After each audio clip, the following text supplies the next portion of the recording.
So today at church, I received a bit of a message during worship. So we had a new song play. I'm just going to read through the notes that I took off, and then I am going to read also from my Bible as to like the interpretation of everything that I got.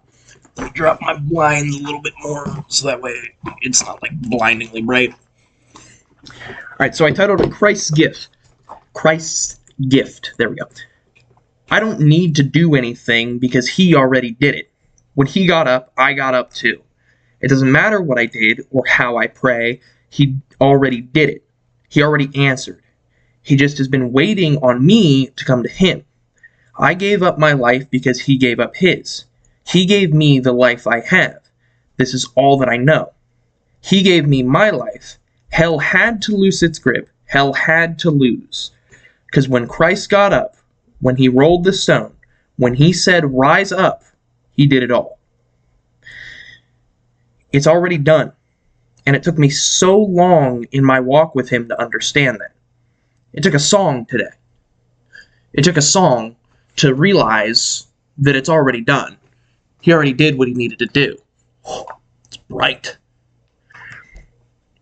So I'm going to pause there for a second, and I'm going to say how this kind of affected my day. I went into service today with a very heavy heart and with a very heavy mind. I felt very guilty. I felt like my prayers weren't being answered. I felt like nothing was really changing or happening in my walk with Jesus. And something that happened today was this. This is a big answer. I read through most of my first paragraph that I typed out, and I have other things typed out because later into the service we went into a kind of just a kickback and just sit in the presence kind of moment, right?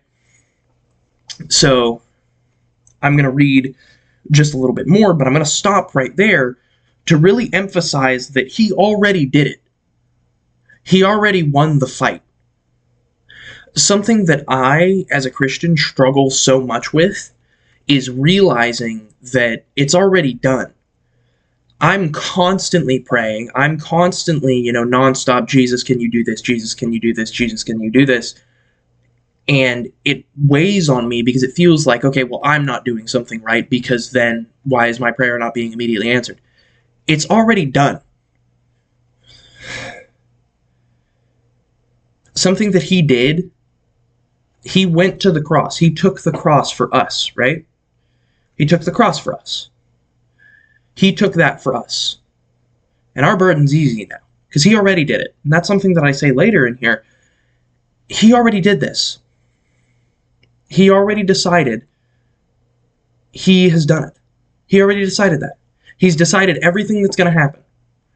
Right? So we have church on Sundays and Wednesdays. He already decided what Wednesday is going to look like. He already did it. And he's just been waiting on me personally, because these are my notes and it could apply to you. I don't know. But he's just been waiting. He's been waiting for us to come to him. Because he already did it. When Christ got up, I got up too. Hell had to lose its grip. Hell had to lose. That's part of a song called "Christ Got Up," which, let me make sure I am doing that correct. Jesus did it. That's part of a song called "Jesus Did It." Christ got up, I got up too. And this song really hit me today because it's already done. He already did what he needed to do. He didn't need anything more. All right, so moving on from where I said it took a song, and this is, quote, "But God showed me that. It's already done, and I need to remember that. No matter what I do, how I pray, how I feel, how I suffer. He already did it for me. It's already done. I don't need to run and hurt. It's already done. It's already done. And it's as simple as that. And he showed me that today. He showed me that it's already done. You don't have to worry about anything else because it's already done. He already came and he did. And he saw that it was good. He wouldn't have died for us if he didn't want everything to be done for us. Christ saw that from heaven, and he came down, and he did it for us. Our burden's easy now. Our burden's easy. And something that I received in, just the presence of the Lord when we were sitting in it, this is quote for quote, and this is what I heard God saying to me, and I know this is going to sound crazy because nobody knows me. This is my first time making a video like this, so I will say I'm much more of a feeler. I don't hear the voice of the Lord very often. I feel his presence, and I know, the direction he wants to push me in, but I don't know the actual, words that he's saying because I don't hear it all that often. But today I heard it, and it's really different. And I was reflecting, and I was thinking, and I started thinking about heaven. Excuse me, sorry. I started thinking about heaven, and I started thinking about, how it's going to be, where I'm going to be. I'm going to get to meet Jesus. I'm going to get to meet all the saints. I'm going to be able to do all that. I'm going to be with all of my family that I've never met, and I'm going to meet them up there. But I started thinking about it, and this is what I said word for word. And this is a quote from what I heard the Lord say to me. He said, "I am a king, but a king born in a manger. I know my people." And then my words now, and that quote, "This is what I hear. As we were kicked back in the presence, I thought of Jesus coming to visit me in heaven. A nice cozy cabin, and he came in. Because, my house in heaven is apparently a nice cozy cabin. It's obviously not that. It's a little bit bigger than a cabin. My room's about as big as a cabin. No flex. Sorry. But, and I said to him, I never expected to talk with you so calmly. And he said, I am a king, but a king who was born in a manger. I know my people, and I know you. So be still and talk." That's the presence of the Lord right there. That's the actual, in heaven presence of the Lord, because he's going to come and he's going to speak to us. And we're going to bow to him. But he is a king that was born in a manger. So he knows his people. In his time, do you think Jesus neglected any of the people in Nazareth? I don't think he did. I honestly, really, when I think about Jesus, I think of him as a very human, right? Talks to all his neighbors, knows all his neighbors on a first name basis. There's no Mrs. or there's no Mrs. or Mr. It's just, what's up, dude? How are you doing today? That's how I think of Jesus when I think back on the historical Jesus. And he's a king, born in a manger. So we don't have to do anything because he already did it. Where were we born? We were born in a hospital. We had it easy by comparison. And the next thing that I had, come to me was, "For my burden is easy, for it is not as burdenous as grief. For it is a simple thing, for it has been done. All I ask is that you follow." And that came to me when we were sitting in the presence, and I opened my eyes and I was looking at one of the crosses we had in the church. And just looking at the cross for us is so much easier to pick up than the grief and anxiety that hell wants to put in us. It's so much easier than the pain and the suffering that hell wants us to experience. God is going to give us challenges, but they're never going to be to destroy us. When we start facing destroying challenges, that's when you know it's from the enemy. And so by comparison, the cross is easy because he already did it.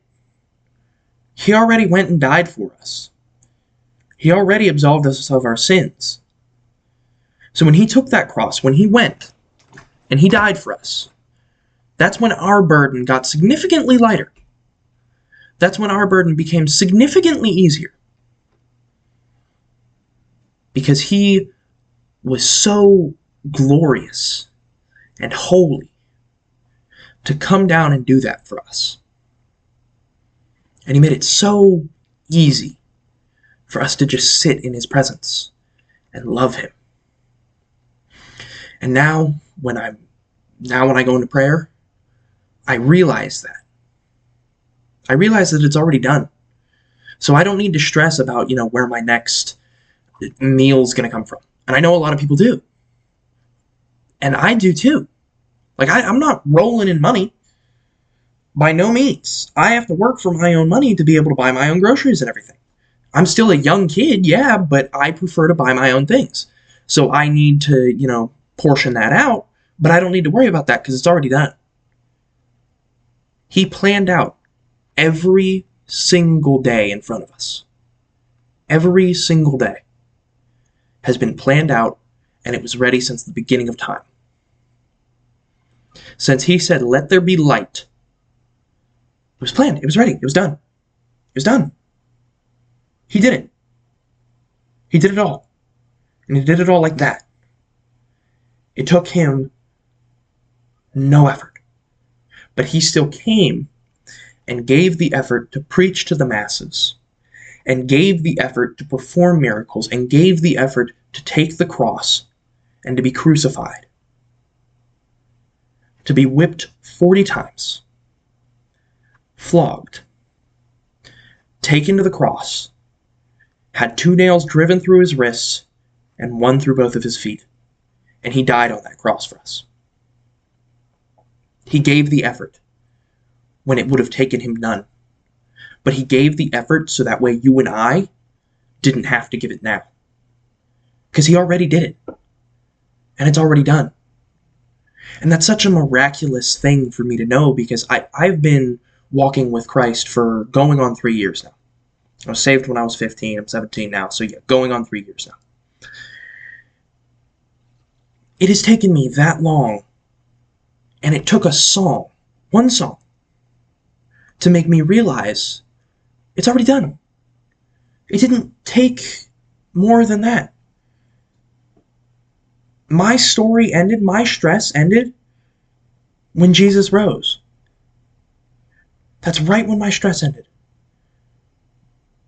When he took the cross and when he said, "It is done," that's when my problem stopped. And I would like to think it's when yours would stop too.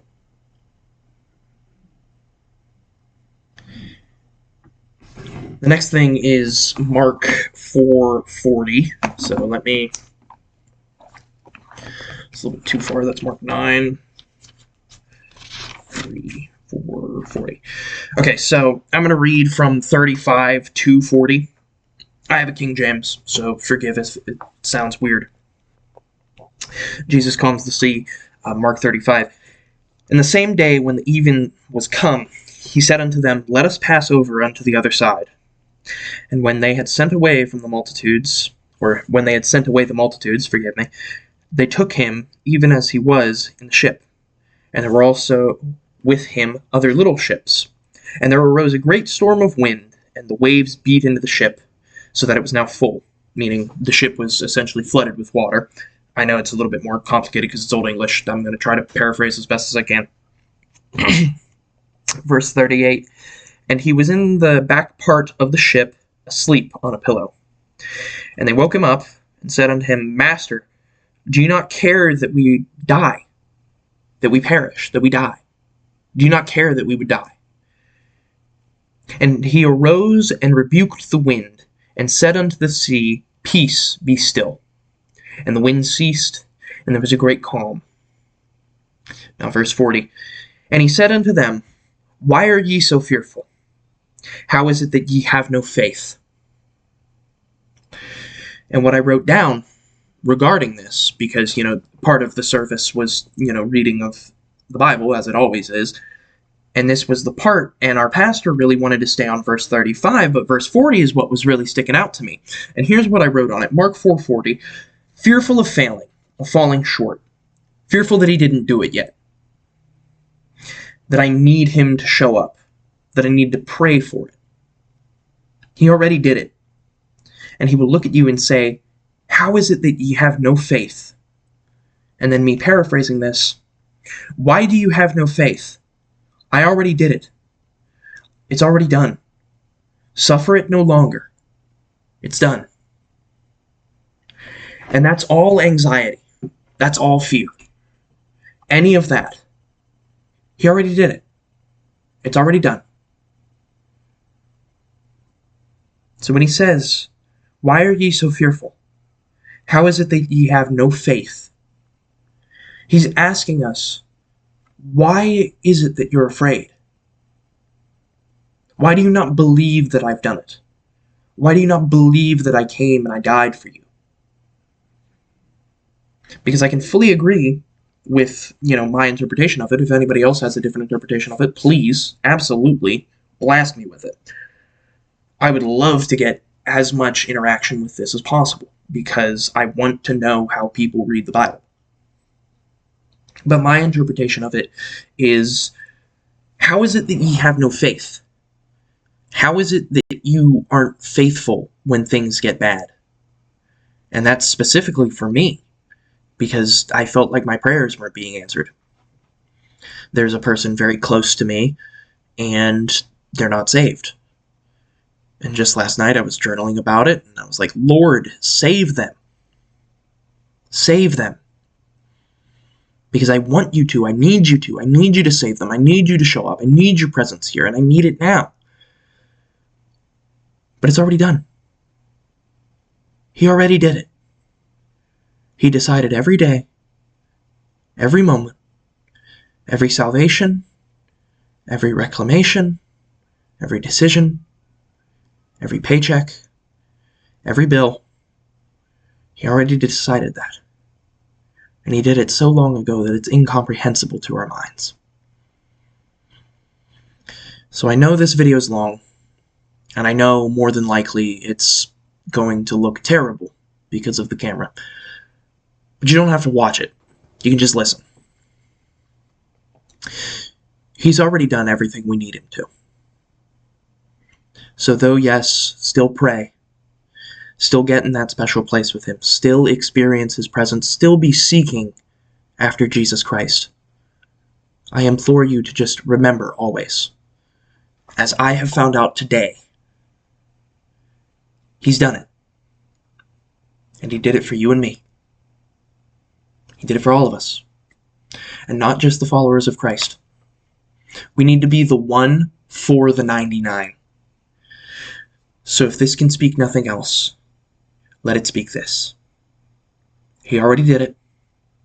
So stress, anxiety, depression, fear, money problems, familial problems, anything like that, he already did it. He already solved it. He's just waiting on you to come to him. Seek Jesus with all of your heart, my friend. Have a blessed day.